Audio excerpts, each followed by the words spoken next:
I can answer questions. Would you like a few tips for writers?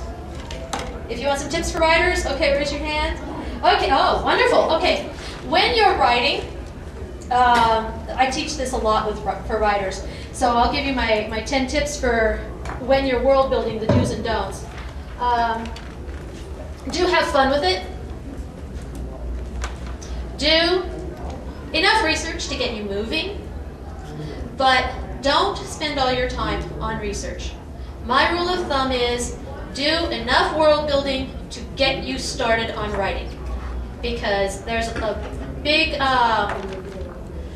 tendency, especially among newer writers or people who really love their research, to keep doing the research and never feel like they're ready to start that story because they're still, oh, I don't know exactly, you know, how the queen would make these kind of decisions and it trickle down to the peons or whatever. So just write. It may not ever come up. Let's see, what's some of the others? Oh, don't knock over your table.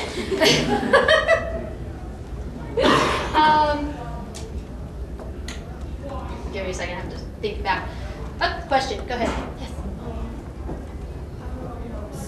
Interesting ways to describe landscape, like instead of just... Interesting ways to describe landscape. First rule of thumb, take it from the character's point of view. You want to keep people within the story, and most stories are told, whether first or third person, are told within the point of view of a character, or sometimes multiple characters. So when they are going through a cornfield,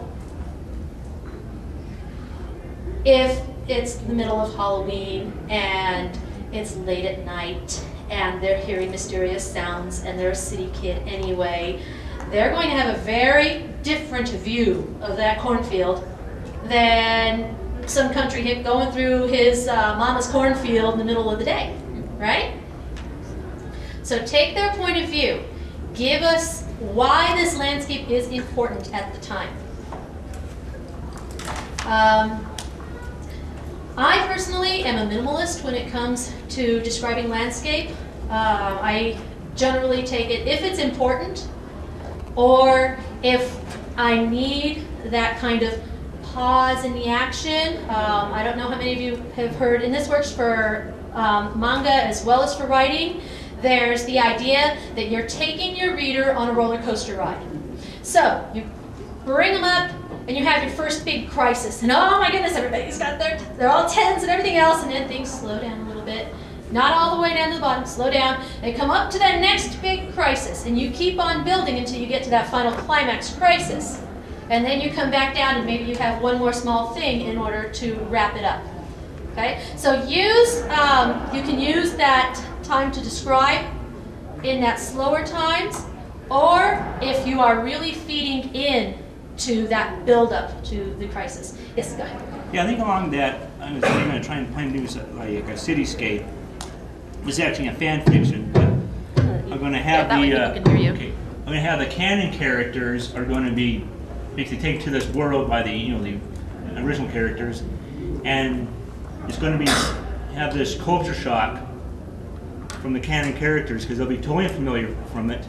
And likewise, the readers who are most familiar with the character, maybe the canon characters, will probably share the same shock of what it's like. Yes, yeah, that's exactly right. You want your readers to be feeling along with your characters. So, as they're feeling the culture shock, yes. If they're feeling the fear, you want your landscapes, your descriptions. Even if you're describing somebody's face, then you want to get that emotional reaction from your reader as well. Does that help? Okay. Any more questions? Is everybody stunned now? Go ahead. When writing out like an action scene, let's say, how do you go about it? Because I seem to have trouble actually writing something that may be more action-oriented in the story. Because it's described out words. Yeah, action scenes can be tough, especially when you're having to use in words and you're trying to go quickly and build that tension as well. Couple things that I would suggest. First one is obviously keep it in that character's point of view. Duck and weave with the character. Don't, if something else is going on the sideline, unless it's going to impact him, maybe he sees it in there, the corner of his eye kind of thing. Also, something that I find helps is I go and I look at other books at similar kind of scenes, and then I kind of follow their pacing and see the stuff that they notice as well. So, for example, if you're doing a real incredible knockdown, drag-out fight with monsters and heavy artillery, Larry Correa's Monster Hunters International is nothing but, and it's a load of fun. He can take you on a roller coaster ride, I tell you. Spend time actually internalizing it. Become your character. Don't worry. That's the time where you don't have to worry so much about, how many words am I getting down. For the finale in Need a Life Zombie Exterminator, it's got 100 zombies going against 30 exterminators and a couple of policemen. And I sat for an entire day staring at a 1-block radius of California, thinking about how every little thing was going to move and how they were going to put people. And I spent an entire day just staring at this empty lot, imagining all of it. Let's see. Any specifics from there? Okay. If you are using a particular martial art or describing a battle scene or something like that, you can always look to a nonfiction source. Go look at, for example, battle scenes. Go read up some actual biographies of people who've been through this. If it's a martial arts scene, find someone who practices that, whether it's Taekwondo or Hailangundo or whatever, and a lot of them are very similar, and then say, hey, would you act this scene out for me so that I can just at least get the moves right? And then you can use those moves, then put yourself in the character going, okay, well, he's going to swing this way, I'm going to feel that breeze come right across my nose as I lean back, that kind of thing. Okay? All right. Next, let me get a couple of questions. I'm just commenting, right along that, and when in the animated space battleship Yamato, they borrowed heavily from the big World War II battles for their scenes. Mm-hmm. And so you might want to do that yourself. Good. Are you good on time? Okay, you had a question in front. Any more tips to, because obviously there's the equal amounts of building the world as well as building the character within a story. Any tips as to how to even that out? I guess during the process? It's different for every writer. How many of you know plotter versus pantser? Okay, someone does. Yay, two. Okay, a plotter is the kind of person who needs to figure out their story ahead of time. They have to have their outline, they need to have their plot figured out, and then they're comfortable and they can write, and their characters will go along with their plot. Then there are pantsers, and I'm a pantser. They tend to sit down and say, okay, I know the first line is, they ate Heidelberg. And I know that it's going to have to do with zombies and a reality TV show. And, okay, that's good enough. And then you just start writing, and you let the characters lead you. Now, I've actually tried, in one of my books, Live and Let Fly, which is the second book in this series, I tried to plot it out.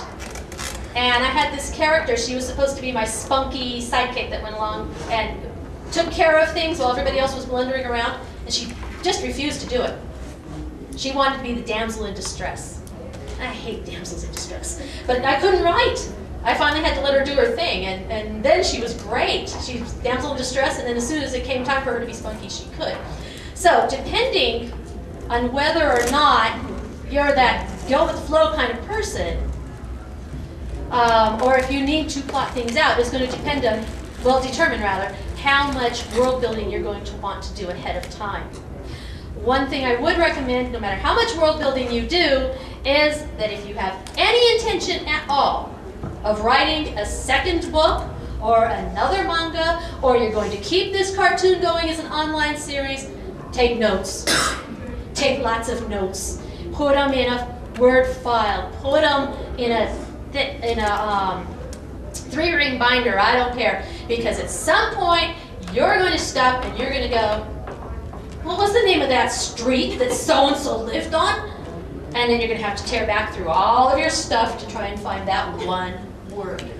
I know, I've done it, it's bad. I'm just now working on the story Bible is what it's called. The story Bible for this series. I have 16 stories, 2 novels, and 2 novels that I'm writing. And I'm just now going back and taking care of making all of those notes. So please, learn from my mistake. Okay, next. Did that help? Is that good? I know that's a really wishy-washy answer, but the great thing and the hard thing about a creative artistic venture like this is that there are no hard and set rules. You have to work and see what is best for you.